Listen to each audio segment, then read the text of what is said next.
Hello, hello. Hello, welcome to Sun 11 Quintaro. Kamusta po kayo? Kamusta po ang inyong mga energy, mga aris? Siya nga po pala, thank you nga pala sa mga nag-subscribe. Thank you po. Thank you marami. Ako'y lubos na nagpapasalamat dahil sa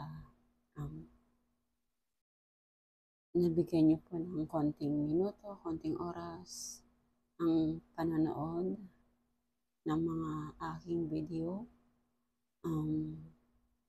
Ako'y lubos na nagpapasalamat po sa inyo. Maraming salamat. At sa mga magsasubscribe po, thank you po. Ngayon pa lang ay nagpapasalamat na ako. So titignan po natin kung ano ang mensahe ni Universe sa inyo, ang mga Aries. So, general reading ito. Pwedeng mag-resonate, pwedeng hindi. Kunin lamang kung ano ang akma para sa inyo. So, let's see. Simulan na po natin kung ano ang mga mensahe para sa inyo.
Okay, so the bottom of the deck is Two of Pentacles.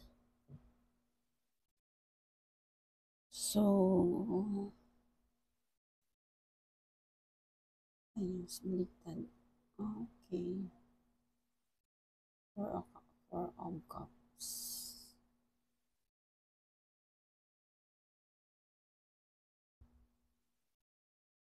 So, ang sinasabi sa inyo ng mga baraha dito, Aries,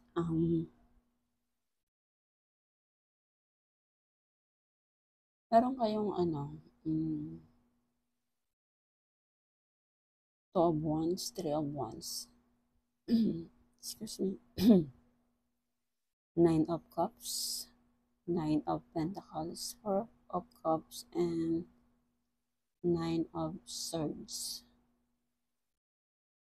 So,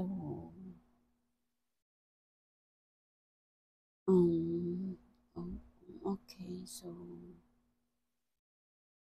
ang sinasabi sa inyo ng mga cards dito, nakakapag-isip ka dito ng, excuse me, nakakapag-isip ka dito ng makapunta ng ibang lugar or ibang bansa. Kaya nagkakaroon ka dito ng ano eh, um, pinag-iisipan mo ng mabuti kung kapag pumunta ka ba doon sa minimithi mo para sa iyong sarili ay magkakaroon ba to ng success or dito lang din sa Pilipinas kung dito ang iyong success or sa ibang bansa. Nakakapag-isip ka dito kung pupunta ka doon or hindi. Pero sa nakikita ko, mga aris, gagawan mo to ng action. Kumbaga, may progress ka dito. May progress kang magaganap. Dahil pinapangarap mo to eh. Pinapangarap mo talagang makapunta ng ibang lugar, ibang bansa. Kaya a-actionan mo to dahil excuse me. Dahil marami kang pangarap. Marami kang pangarap sa sarili mo. Kahit alam mong mahirap, kahit alam mong medyo mahirap para sa'yo, at lalo na doon sa kasi mag-aano ka dito eh. Siyempre malayo ang pupuntahan mo. Kumbaga nandun yung iisipin mo na kakayanin ko. Kailangan kong kayanin kasi para sa pangarap ko. Kaya a-actionan mo to. Kaya magkakaroon ka dito ng pagkilos dahil sa pangarap mo. And then meron isang tao na gusto mag-offer sa iyo ng pagmamahal. Gusto kang merong sa iyong nagkakagusto.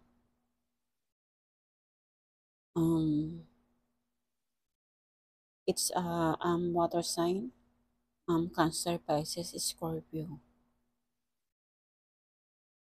And then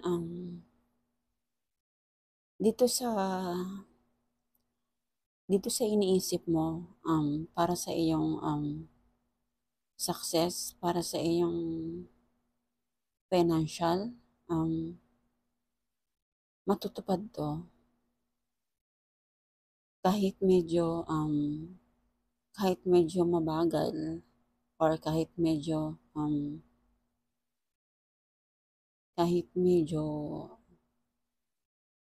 hindi masyadong mabilis ang pagbulusok ng iyong pera. Ano lang sa'yo, kumbaga makakapag-antay ka dito kasi alam mo sa sarili mo na kayang-kaya mo itong gawin. Kahit medyo mabagal or kahit medyo nahihirapan ka para sa pangarap mo, unti-unti mo itong makakamtan. Unti-unti mo itong makukuha. Kasi hindi ka dito nagpaawat. Hindi ka dito nagpapigil or hindi mo hinayaan na maharang yung pangarap mo para sa sarili mo. Kahit may mga naiisip ka na alam mo yung sitwasyon na yun nga yung baka mahirapan ka, baka hindi mo kaya, pero nagkakaroon ka dito ng malakas na loob dahil nga doon sa gusto mo makamtan para sa sarili mo. And then at dun sa siguro ang ilan din sa inyo, ano, nagkaroon dito ng, siguro merong umibig sa inyo or nagmahal ka na na nagbigay sa'yo ng stress or nagbigay sa'yo ng um, sakit, sakit sa kalooban. Kaya, kaya feeling mo nahihirapan ka dito, nalulungkot ka. Kasi, kumbaga, feeling mo kasi hindi pa sapat, hindi pa sapat yung binibigay ng person mo or yung minamahal mo na yung binibigay niyang pag-ibig para sa'yo. Parang hindi pa siya, hindi ka pa satisfied. Kaya, nagkakaroon ka dito ng, nakapag-isip ka ng hindi maganda para sa kanya. Kaya nagkakaroon ka dito ng hindi magandang pag-iisip sa ganyang sitwasyon na na meron kang relasyon na ganito. Pero kung tutuusin, mahal ka niya eh. Mahal ka ng person mo. Ikaw lang siguro nag-iisip sa kanya ng di maganda. Kaya, kaya nagiging ganito ang sitwasyon mo. So, pero binabalance mo naman yung sitwasyon eh. Kumbaga, kaya mo pa siyang i-handle kahit feeling mo parang kulang pa. Kasi siguro natatakot ka dito. Natatakot ka na baka iwanan ka ng person mo. Pero hindi ka iwanan ng person mo kasi mahal ka niya. Ikaw lang nag-iisip sa kanya ng hindi maganda. So, dito, tignan natin kung anong sasabihin ng isang deck dito.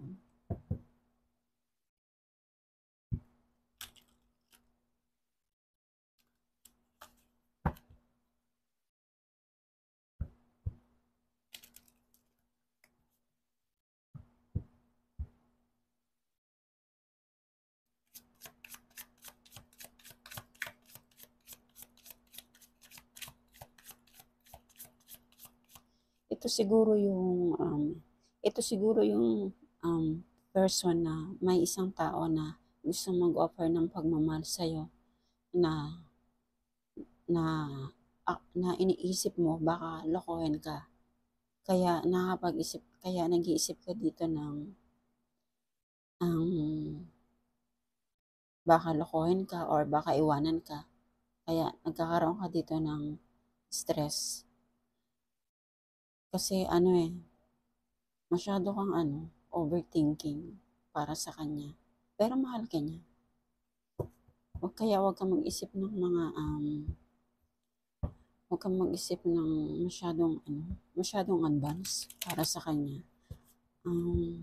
Hayaan mong ipakita niya sa iyo na mahal ka niya at yung binibigay niya ay talagang totoo para sa iyo. Huwag kang masyadong mag-overthinking. Kasi masakit sa ulo yan. Kumbaga diyan ka na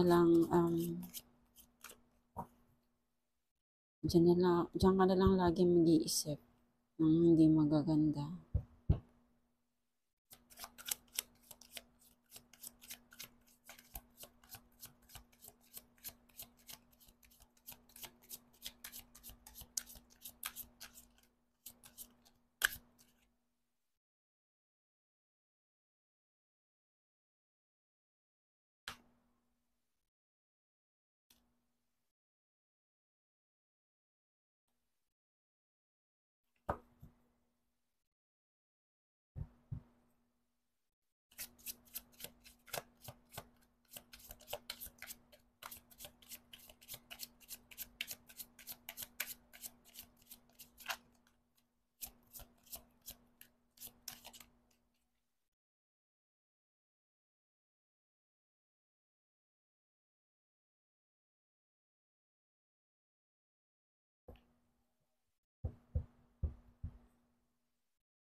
Okay. The bottom of the deck is luck. Wow, ang ganda nito. So, okay. Itong Aries, itong pinag-iisipan mo para sa pangarap mo, you need kailangan mo siyang um, kailangan mo siya lalo pang pag-aralan para mas magkaroon ka dito ng mas maraming idea para sa pangarap mo. Alam ko naman mapapag-aralan mo to kasi tatahakin mo tong tatahakin mo tong goals mo para sa iyong buhay. Kahit minsan pinag-uusapan ka na na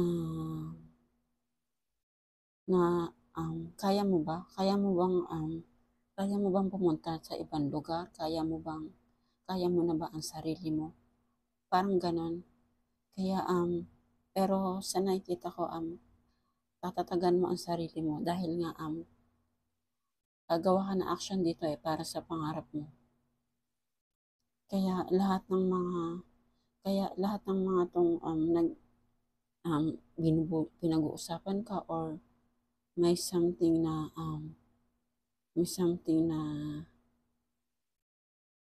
open sa or sumama ang loob sa o medyo nagalit sa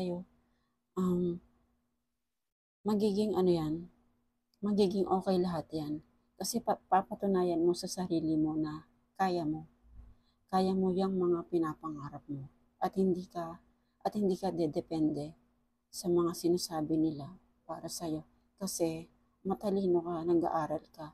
Kumbaga, pinatatakbo mo yung buhay, yung sarili mong buhay, hindi para sa kanila, kundi para sa'yo. Kaya,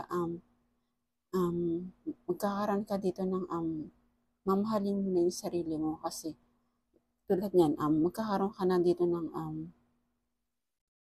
siguro magpapaganda ka or mag-enjoy kayo ng mga friends mo or magbabanding kayo, mag-uusap-usap kayo, mag-unwind kayo. Kaya yan, yung mga naging gantong friend mo dati ay mapapalitan yan ng mga positive friends kasi nag-aral ka na, pinag-aralan mo na lahat.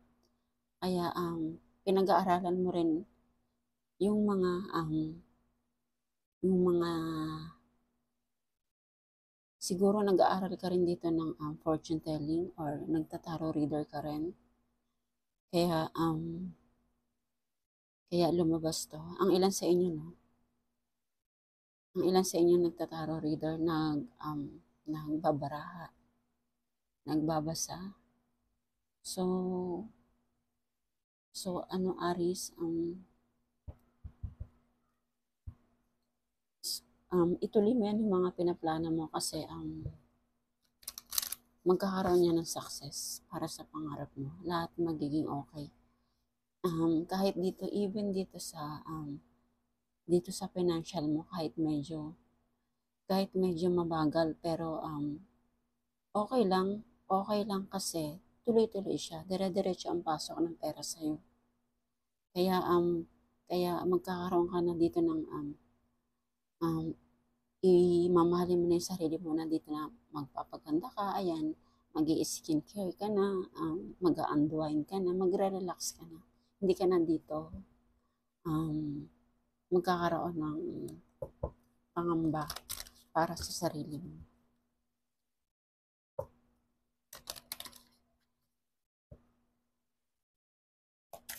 So, tingnan natin dito kung anong mensahe pa ni Magical Unicorn.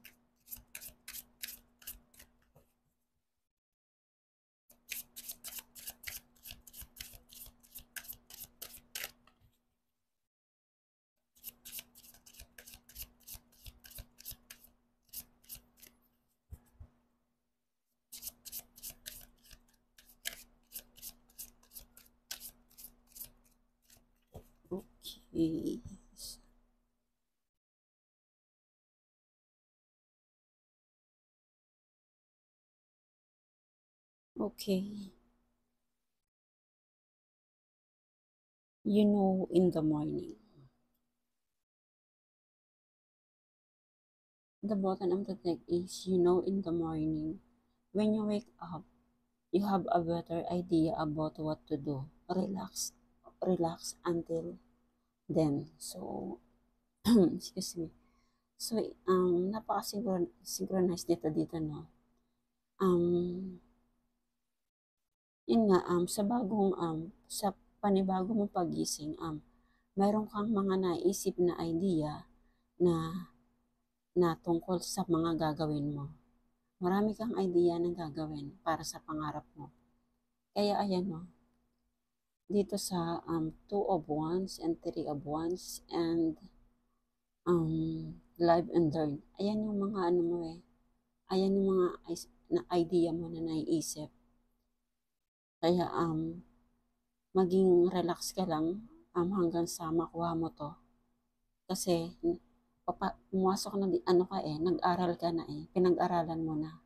Kaya yung mga pangarap mo, makakamtan mo yan nang dahil sa pagsusumikap mo para sa sarili mo. Okay, and then, hello and goodbye. You soon see that this change will make things better. See, yung mga, yung mga, soon magkakaroon ka ng, yan nga, magkakaroon ka ng mga pagbabago para sa sarili mo. Lahat ng mga pinapangarap mo, makakamtan mo yan balang araw. Mapapalitan yan ng mga mas kasaganaan, lahat ng mga maraming mga kaibigan, na dito ka marami ring matututunan sa kanila. Kung ano man yung mga past mo na yan, yung mga friends mo na bully, furry, yung mga itong sitwasyon na to, mapapalitan niya ng mga yung mga magagandang totoo at talagang magkakaroon ka dito ng mga idea sa kanila, matututo ka sa kanila. So, kapag na-receive mo tong mga gantong abundance para sa sarili mo, para sa pangarap mo na unti-unti mo nang natutupad, be thankful, no? Think about the people and things you feel grateful. Magpasalamat ka dahil meron kang mga tao or meron kang mga bagay na nakuha mo na alam mo sa sarili mo na makakatulong sa'yo. No? Oo, kasi ano eh, tama dito pa lang sa indulgence, no? Napakasaya nyo na. And then dito sa live and learn, marami kang natutunan na mga pinag-aralan mo. Kaya be thankful sa mga ganitong sitwasyon na pinagsumikapan mo. Kasi ikaw rin ang gumawa ng paraan eh, para makamtan mo yan lahat. Dahil pinorse mo talaga yung sarili mo at pangarap mo rin to para magkaroon ng changes sa buhay mo. So, Aris, wait na pala, Aris. So, ito the bottom of the deck is luck. Itong mga set goals mo, mga pangarap mo sa buhay mo, maswerte ka, magiging maswerte ka dyan. Kaya ituloy mo lang yan, Aris. So, yan muna sa ngayon, Aris. Thank you for watching and God bless.